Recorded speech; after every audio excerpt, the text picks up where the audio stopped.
Welcome to Hot Sheet Live on CBS News.com. I'm Sharyl Attkisson. This week in politics, Rick Perry fumbled, Herman Cain continued to deflect sexual harassment allegations, and frontrunner Mitt Romney just laid low. And to wrap up this wild week of politics, CBS News is hosting a debate with a national journal tomorrow in South Carolina, focused on national security and foreign policy. Joining me now for a preview is Jamie Tarabay, National Journal's managing editor for national security. Set up what we expect to see tomorrow night. Set the stage for us. In all of the presidential debates that we've seen so far, foreign policy, national security have barely rated. There's been a couple of questions here and there. This is going to be exclusively on national security and foreign policy. We want to see how these people would behave as potential commanders-in-chief. These are the questions we're going to be asking them. They're really, it's a completely different stratosphere, and it's one that the rest of the world will also be watching, because domestic issues don't really rate internationally, but the rest of the world wants to hear what these candidates have to say about things like Pakistan. Which candidates do you think go into this feeling confident because they know they're strong on foreign policy versus some that might be weaker? We're definitely going to see, I think, Newt Gingrich, shine a bit more brighter than the others. Clearly, as a former speaker, he has a lot of experience and direct exposure to situations of war. A couple of the candidates have been on committees, in Congress, where they've overseen some of the briefings and intelligence and that sort of, those material. But it's definitely going to be a place for people like Gingrich to show themselves to be much more sort of experienced and knowledgeable on these issues, as opposed to someone like Herman Cain, who has a very vague, very sort of superficial understanding and admits to it of the international issues and the things that are strategically important to the U.S.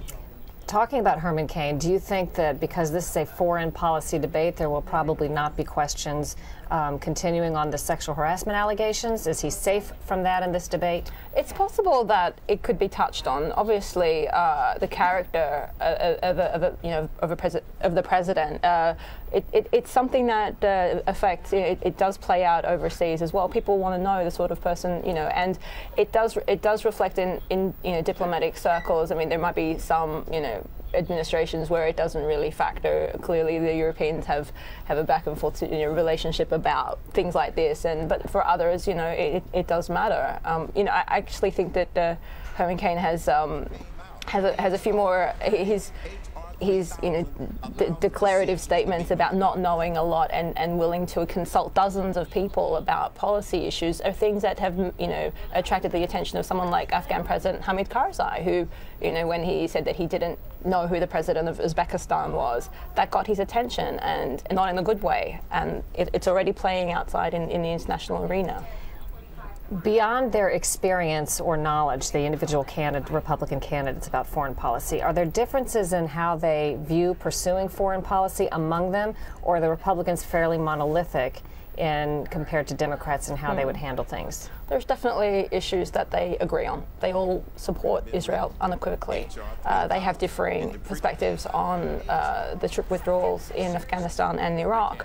And they vary to varying degrees of how they would address Iran and its nuclear ambitions. There are some who advocate military action, and there are some who think maybe not quite so. Isn't Ron Paul sort of an outlier among the group, even those who are strong or take maybe sometimes controversial positions on foreign policy? Isn't he far beyond some of the others? Absolutely.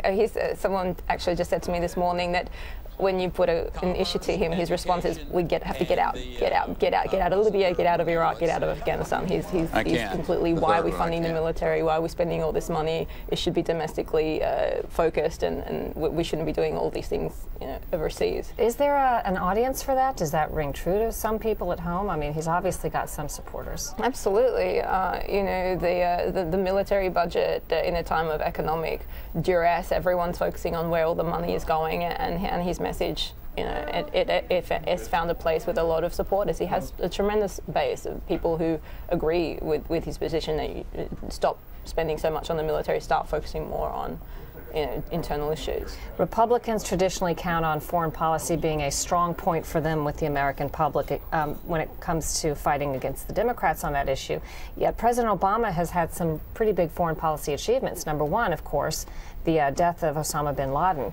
Will the Republicans be able to compete with that? Will they be as strong on foreign policy, considering he's had some major achievements?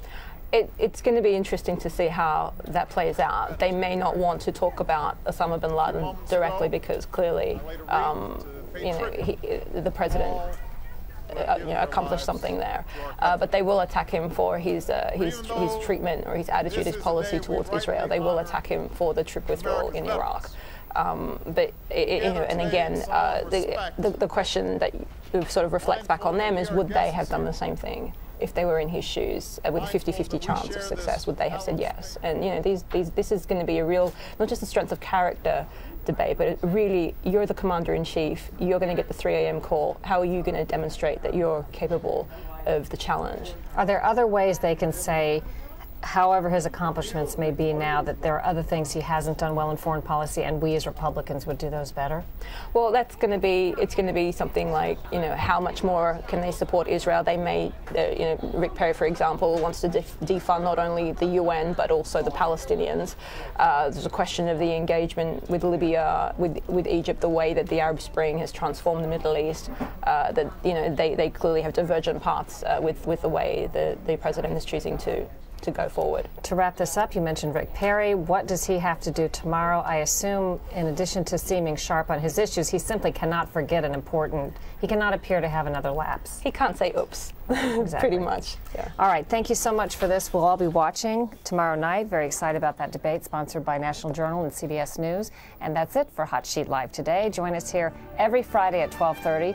Tomorrow at 8 o'clock is that CBS News National Journal Republican debate from South Carolina. And our CBS News political analyst John Dickerson will also host an after show on CBSNews.com. So join us for that. Have a great weekend. I'm Sharyl Attkisson.